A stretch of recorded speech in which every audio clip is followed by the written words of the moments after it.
It's HCN, the awesome G. Yo, what's up, guys? Beat by HCN, yeah. In case this is your first time, as usual, and yeah, today we're doing something different, and I'm going to be showing you guys some steps, tips, and tricks on how to make your beats arrangement sound really nice. So, there's no longer right way to doing this.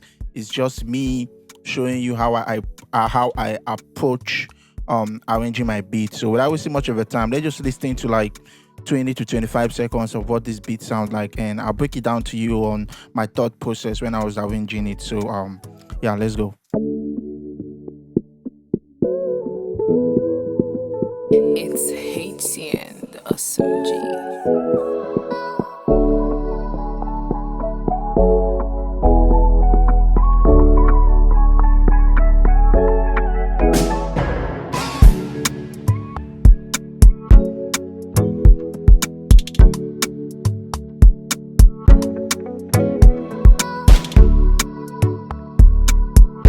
I'm going to play the beat after I finish, so just showing you guys what the beat sounds like. So yeah, let's go to step number one. What I do is when I finish making the beat, like making the beat without arranging, most times I arrange as I go though, but when I'm done arranging as I go and I'm trying to like lay the final arrangement, the first thing I do is I listen to the beat that I've made. What's the defining sound? What's that sound that when you take off this beat, it sounds so empty? And in my case, it was this sound right here, this particular sound, which is the chord progression of the beat. If I take that off this beat, it's going to sound empty. This is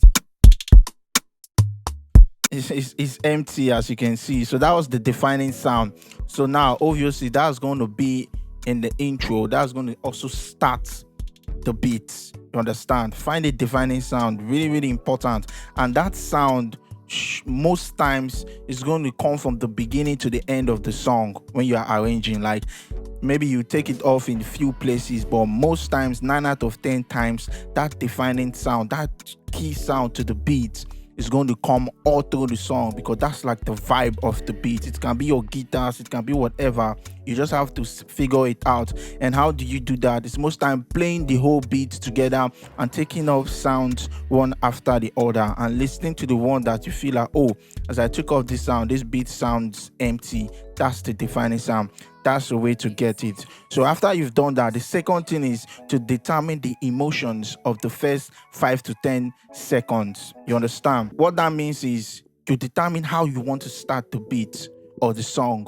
Do you want to start it in a low, in a very slow way, or you want the drums to come in? You have to determine the kind of emotions that you want your listener to get for the first listening. And trust me, these days listening span of average listeners is reducing. So you want to make sure your first 5 seconds is catchy. Like if your first 5 seconds is not catchy, most times the listener might just switch on to the next. You understand? So it needs to be catchy, and this is where you can also start bringing in some effects, you know. So yeah, in my own case, I added an auto filter, you know, to give this water effect. I wanted it the beat to start like someone is rising from the inside the ocean, you're coming out. So that was like the emotions I wanted my listeners to get. So that's why if you listen to my own intro, it sounds like this. And most times I advise when you are doing these intros, if you can get in some guitar fills, sax fills, just something that comes in. Like in my case, it was a guitar fill. That's the first one. It's HCN, and I added G.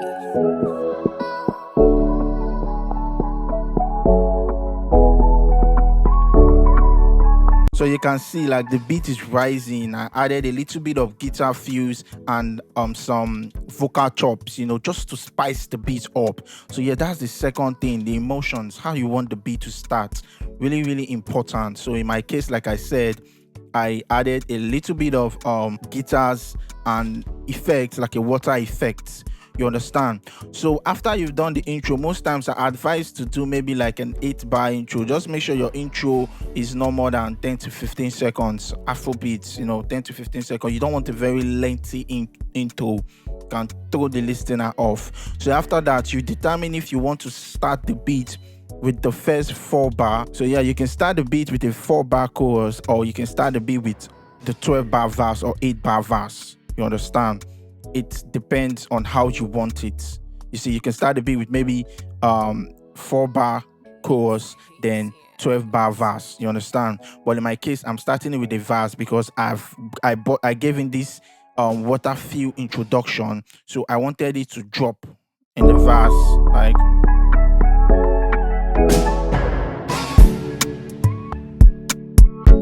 And I took up some sounds, you understand, just to like make the beat a little bit empty for the artist to flow, because I started it with a verse, you understand. Another tip is every 4 bars, if you listen to this beat, I'm adding new sounds. That's what you want to do.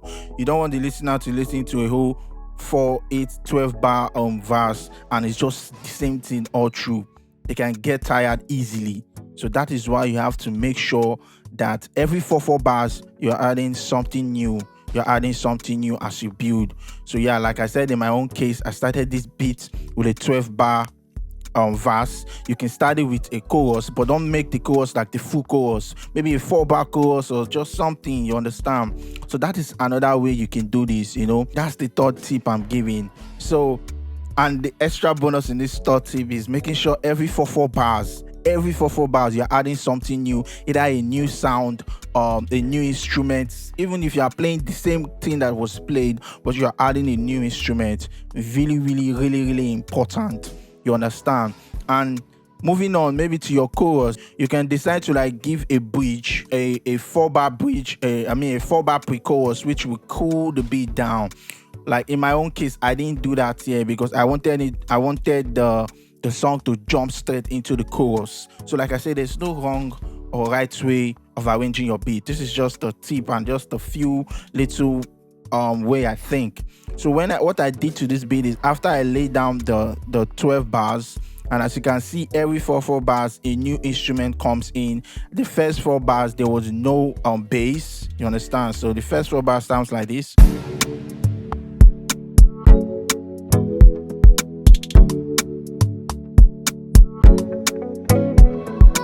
You can see I added a guitar and a little bit of vocal. That's, you can call them ear candies, just to tell you that, oh, another side of the beat is coming.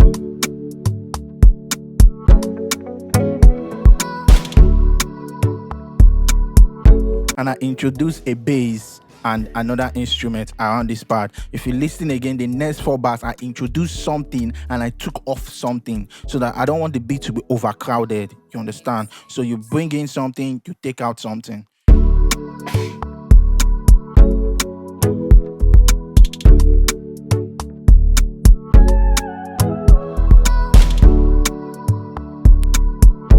Because I added a piano around the side, so that was what I did. So you can decide to like give that break, yeah, before the chorus enter. But in my case, I just went straight into the chorus.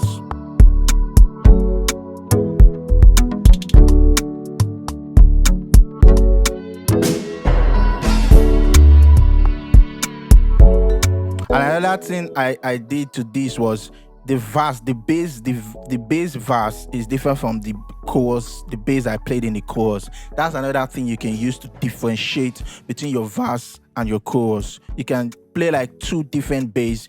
Play one bass, a very soothing and soft bass for your verses, then kick it off on your chorus and give a more groovy bass, you know, to tell guys that, okay, this is the new this is the chorus. And if you like as well, you can add new sounds, new vocals, you know, just to differentiate between the verse and the chorus, which was what I did here. I brought in a bass and I brought in more vocals, more vocal sample.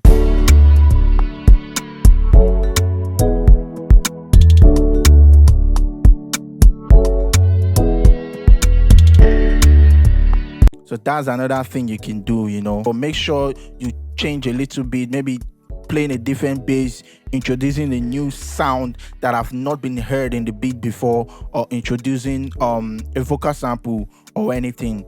So that's what you can do to your chorus, okay? When I lay down my verse and I lay down my chorus, what I just do is I just highlight everything like this and I duplicate it like similar, you understand? So the next thing I just start to do in my second verse is adding more ear candies. Trust me, ear candies, they are like one of the most important things that you can do to your beats to make your beat sound really, really nice. You can use some textures, you can use some vocal sounds, you can use some, just try to add ear candies. The ear candies, let me show you what ear candies really are.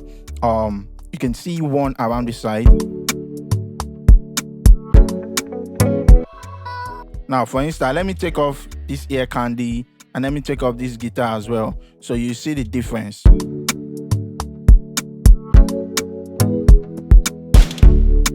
See, it's just boring. It's just there, but listen to the guitar and listen to the vocals.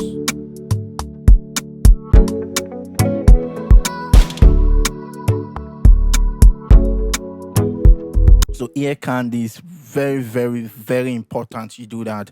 Add ear candies to your beats, and that's like basically what you can do to make your beat sound interesting. So now the common structures of beats that you can get might be your intro, your chorus, your verse, your pre-chorus, your chorus, your verse, your pre-chorus, your chorus. You understand? And another arrangement, which was the one I used there, was my intro, my verse, my chorus, my verse, my chorus, my outro.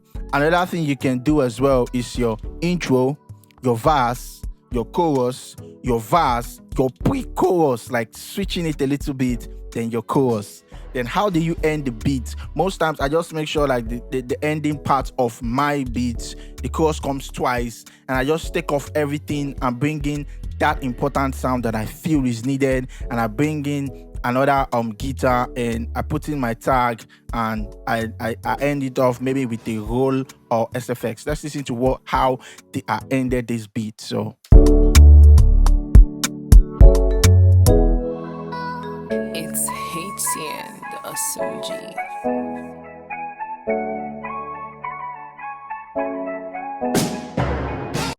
So that's like basically how I did this. So this is just a quick tutorial. Like I said, there's no right or wrong way of doing this. I'm just giving you guys my own idea of how I did it. And I guess that's like majorly everything that I feel like I do. And if you have any other ideas that you feel like we can do, you can like drop it in the comment section. And if this video was helpful for you guys, please make sure you give me a like, comment your thoughts, and tell me what else you want to see. This is just a quick video, just a quick tutorial on showing you how I arrange my beats and my thought process to arranging my beats. Yeah, I'll catch you guys in the next video. Remember to stay positive, and positive things will always happen to you. Peace.